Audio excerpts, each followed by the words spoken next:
Hello students, welcome to my YouTube channel. बेटा, आज हम आपके लिए कहानी लेके आए हैं ईमानदार लकड़हारा की। देखो, ये है ईमानदार लकड़हारा। लकड़हारा कौन होता है?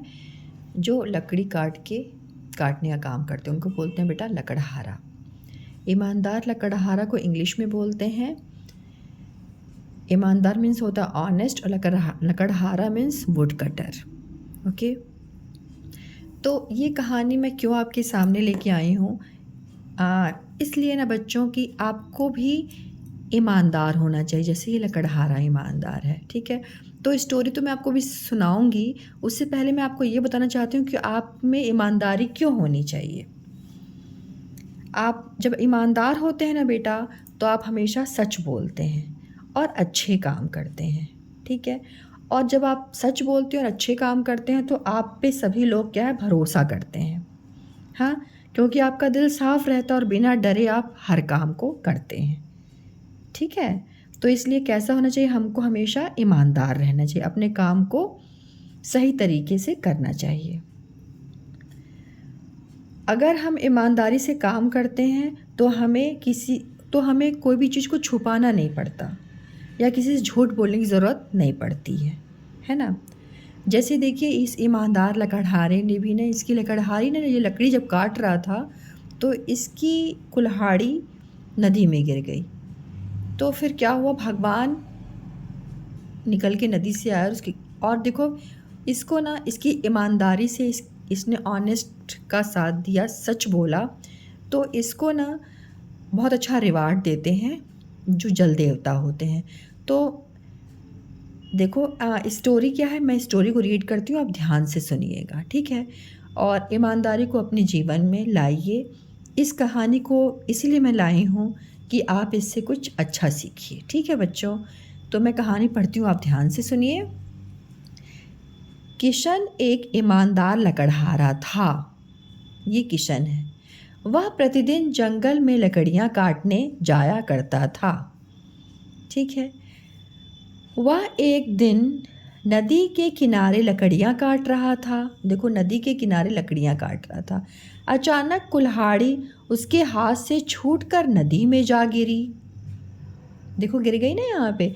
किशन बहुत दुखी हुआ। अब उसकी कुल्हाड़ी नीचे गिर जाएगी तो दुखी हो गया, है ना। उसे उसका चीज़ गिर गया तो वो बेचारा दुखी हो गया कि कैसे अब लकड़ी को काटे। तभी अचानक उसने देखा कि नदी से जल देवता बाहर आए। जल देवता जो भगवान जल के अंदर रहते हैं। ठीक है बेटा, जल देवता ने कहा, तुम दुखी क्यों हो? किशन बोला, मेरी कुल्हाड़ी नदी में जा गिरी है, अतः अब मैं लकड़ी नहीं काट सकता। अब उसकी कुल्हाड़ी नीचे गिर गई जब नदी में, तो कैसे लकड़ी काटेगा, है ना। जल देवता बोले, तुम चिंता मत करो, मैं तुम्हारी सहायता करता हूँ। उन्होंने पानी में डुबकी लगाई और चांदी की एक कुल्हाड़ी लेकर बाहर निकले। अब जल देवता इसके अंदर डुबकी लगाए और कुल्हाड़ी बाहर लेके निकले। कौन सी कुल्हाड़ी? चांदी की कुल्हाड़ी। क्या यही तुम्हारी कुल्हाड़ी है? और जल देवता ने पूछा। देखो बेटा, ये है जल देवता, यही उससे निकल के पूछते हैं। ठीक है,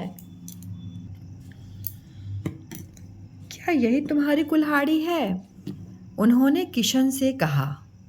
जल देवता ने पूछा। नहीं, किशन ने कुल्हाड़ी की तरफ देखते हुए उत्तर दिया।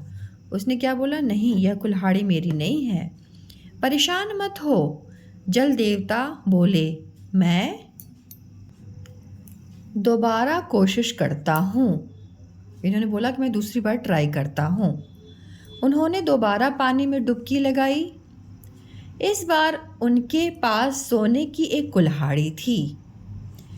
क्या यही तुम्हारी कुल्हाड़ी है? जल देवता ने पूछा कि जो ये सोने की कुल्हाड़ी है, क्या यही आपकी कुल्हाड़ी है? उन्होंने किशन से पूछा। नहीं, किशन ने दोबारा कुल्हाड़ी की तरफ देखते हुए कहा। किशन ने बोला, नहीं नहीं, ये सोने की कुल्हाड़ी ना मेरी नहीं है। ठीक है, देखो कितना ये ऑनेस्ट था, कितना ईमानदार था, है ना किशन। मैं फिर से कोशिश करता हूँ। जल देवता ने बोला, मैं फिर से कोशिश करता हूँ। जल देवता बोले, एक बार फिर उन्होंने पानी में डुबकी लगाई और इस बार किशन की कुल्हाड़ी लेकर बाहर आए। इस बार उन्होंने किशन की कुल्हाड़ी को लेकर के वो बाहर आए, है ना।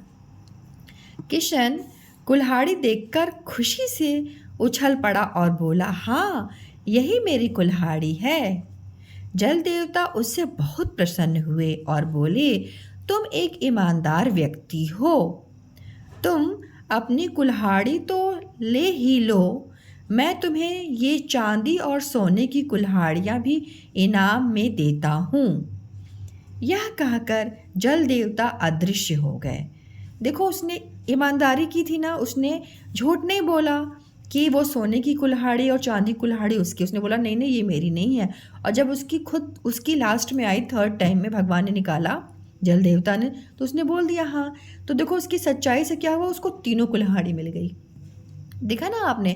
तो इस स्टोरी से आपको क्या शिक्षा मिलती है? हमें अपनी ईमानदारी पर अडिग रहना चाहिए। मतलब हमें लालच नहीं करना चाहिए, झूठ नहीं बोलना चाहिए, ठीक है।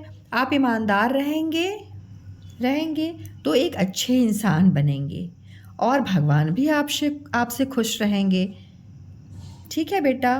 तो अगर हम झूठ बोलते हैं तो लोग हम पर विश्वास नहीं करते और हमें अकेला महसूस होता है। तो हमें क्या करना है? हमें हमेशा सच बोलना है और हमेशा अच्छा काम करना है। तो बच्चों, आप लोगों ने इस कहानी से क्या सीखा? कि आपको ईमानदार बनना है, अच्छा काम करना है, झूठ कभी नहीं बोलना है, ठीक है। तो एक अच्छे बच्चे बनिए। इसी के साथ मैं ये स्टोरी कंप्लीट करती हूँ। आशा है आपको ये स्टोरी बहुत ही अच्छा पसंद आएगी और आप इसको अपने जीवन में अपनाएंगे। ओके बच्चों, so thank you so much. मिलते हैं एक नए वीडियो के साथ।